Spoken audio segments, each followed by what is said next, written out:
di mana saintifiknya pemilu kalau di situ ada emosi itu? Kan orang memilih bukan atas dasar kalkulasi. Itu udah jadi diktum. Tetapi justru karena fasilitas emotion mendahului reason, maka diperlukan metode ilmiah. Itu dasarnya kan. Sama seperti saya mulai dengan asumsi aja tuh. Dunia ini tersusun oleh satu sel tunggal yang kemudian bertabrakan dengan partikel dari luar angkasa, dan luar angkasa itu gedenya 300 juta kali yang dibayangkan hari ini, dan dia masih mengembang. Bagaimana Anda tuntut itu menjadi pembuktian kuantitatif? Semuanya bermula dengan kecurigaan kualitatif bahwa ada alam semesta tuh. Itu kecurigaan kualitatif tuh. 2 hari lalu Pusat Nuklir Eropa CERN mulai menguji apa dasarnya universe ini terbentuk, partikel apa yang memungkinkan universe ini masih bertumbuh tuh. Bertumbuh itu kuantitatif, tapi pertanyaannya adalah kualitatif. Anggap nggak soal-soal itu? Jadi kalau kita masuk pada penjelimatan epistemologinya tuh, kita akhirnya menduga bahwa, coba tadi misalnya, buktikan 13 juta orang tuh, gimana caranya?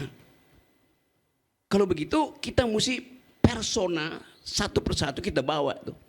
Oke, membuktikan kuantitatifnya. 13 juta orang itu kuantitas. Sementara survei yang dibuat oleh semua lembaga survei itu pakai sampel 1.200 mewakili 160 juta orang, nggak mungkin. Memang nggak mungkin. Tetapi 1.200 itu paling efisien untuk menentukan bahwa ini sudah validitasnya bisa diandalkan, reliability-nya bisa diandalkan. Cuma cukup 1.200. Sekarang problemnya, kontradiksinya, waktu Prabowo, Anies, Ganjar diuji secara statistik, dia hanya butuh sampel 1.200. Sekarang untuk membuktikan kecurangan diminta 13 juta suara. Lo ngaco dong. Kenapa nggak pakai modeling aja kan? Dan itu ekonometri membantu untuk modeling tadi. Saya dengar keterangan dari siapa namanya anak pintar itu. Dia berusaha untuk menerangkan jejak-jejak pikiran yang bisa dimodelkan untuk menentukan bahwa tidak mungkin tanpa BLT itu Prabowo menang. Beri dia kesempatan untuk membuktikan dalil ilmiahnya. Sama seperti waktu Eisenhower mau menyerang Eropa tuh, dia bingung bagaimana caranya. Orang Jerman nggak pernah takut pada Amerika tuh. Dia sewa teater di sekolah seni London itu, bikin seolah-olah di situ ada kapal Amerika atau sekutu banyak betul. Padahal itu cuma speaker. Terus dilempar ke Jerman. Semua orang Jerman tahu bahwa Amerika itu punya 1.200 atau 1 juta pesawat, padahal cuma punya 10% dari situ kan. Kan dia memanipulasi kuantitatif untuk membungkus ide dia menaklukkan Eropa. Jadi teknologi udah dipakai bahkan untuk menipu sebetulnya kan. Eisenhower menipu. Demikian juga pasukan kita di Aceh dulu itu udah kehabisan peluru itu, dia rekam aja tuh bunyi bom, terus disebarin sebagai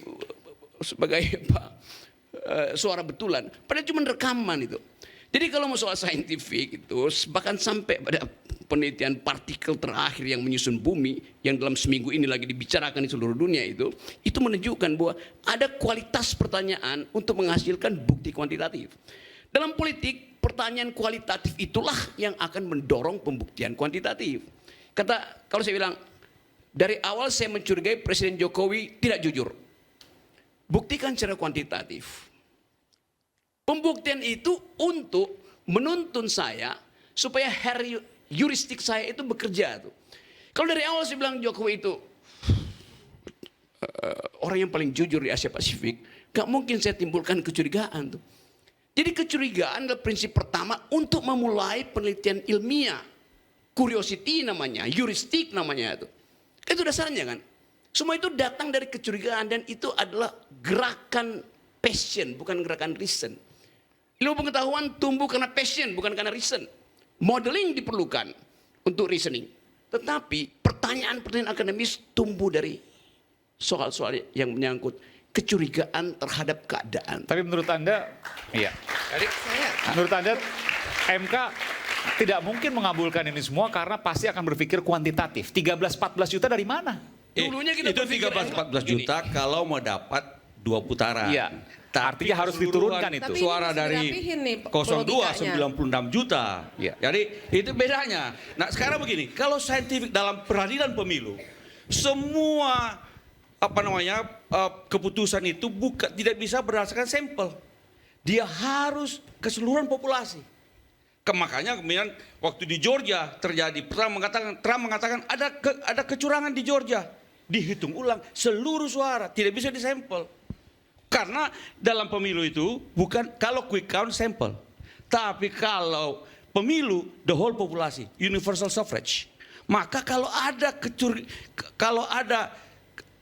tuduhan kecurangan, maka the whole populasi yang dijadikan acuan terjadi kecurangan harus dihitung ulang. Misalnya di Georgia, Trump mengatakan saya menang di situ. Lalu kemudian tuntutannya dihitung ulang, bukan dibatalkan. Lalu kemudian hasilnya harus bisa betul-betul menang atau tidak menang. Berapa banyak menangnya. Oke, sekarang coba kita balik pada cara berpikir saintifik. Kalau yang harus dibuktikan adalah 13 juta, itu tidak mungkin, benar nggak? Nggak mungkin. Kalau 13 juta, kalau 12 juta 900.000 mungkin nggak? Nggak usah 13 juta. Kalau pemilu 2024 nggak mungkin. Oke, tidak mungkin. Banyak betul. Kalau misalnya 13.800.000, akhirnya kita berpikir dalam teori limits itu. Berapa yang signifikan itu? Modeling. Oh nggak bisa Rocky. Ngerti saya itu, susahnya begitu. Nggak bisa. 13 juta itu harus 13 juta. Kalau 13 juta satu, 13 juta satu. Oke, Kayaknya kita ada perbedaan paradigma Nggak bisa. soalnya. Ngerti Karena saya ini itu. universal suffrage. Betul. Tidak bisa disampel. Betul, sampel harus identik dengan populasi. Dalilnya begitu tuh. Exactly. Sekarang menentukan misalnya 13 juta precision itu. Bisa nggak? Nggak bisa. Kalau 13 juta nggak bisa, 200.000 juga pasti nggak bisa persisinya. Oh bisa 200.000. Ini cuma kecepatan menghitung mesinnya, efisien nggak mesinnya tuh. Jadi kenapa dihalangi 13 juta kalau 200.000 bisa dibuktikan, kalau 10 bisa dibuktikan? Secara saintifik, biarin aja pembuktian 13 juta, kasih kesempatan dibuktikan. Setuju. Ya, oke, Setuju. kenapa dihalangi coba? Tapi tolong tunjukkan di mana 13 juta itu. Udah, biarin di dia. TPS mana? Nah, Ya? Gini Kan begitu. Kita mau fair. Kalau 20 bisa saya tunjuk hidung itu. Kalau 13 juta nggak mungkin lu tunjuk hidung. Minta 13 juta orang untuk tunjuk hidung 13 juta orang itu. Secara teoritis itu bisa. Yang masalahnya adalah kenapa kita takut untuk pergi pada pembuktian yang mungkin tidak sampai 13 juta. Tetapi bisa menyebabkan perubahan pikiran mindset dari hakim konstitusi. Itu dasarnya kan. Itu yang saya mau terangkan tadi bahwa Mahkamah Konstitusi sekarang lagi berupaya untuk memuliakan kembali dirinya yang udah berantakan tuh. Jadi dia lagi terima argumen-argumen. Bagus betul sekarang Mahkamah Konstitusi itu jadi kelas saintifik tuh. Kita taruh di situ keterangan Romo Magnis sebagai seorang etikus ditambah dengan keterangan saintifik dari anak FPI itu. Jadi kita dapat pengalaman baru untuk menguji apakah pelanggaran pemilu harus selalu melalui pembuktikan sampel harus setara dengan populasi. Itu masalahnya tuh. Artinya sampai kiamat kita nggak mungkin memakai teori lain, bisa aja.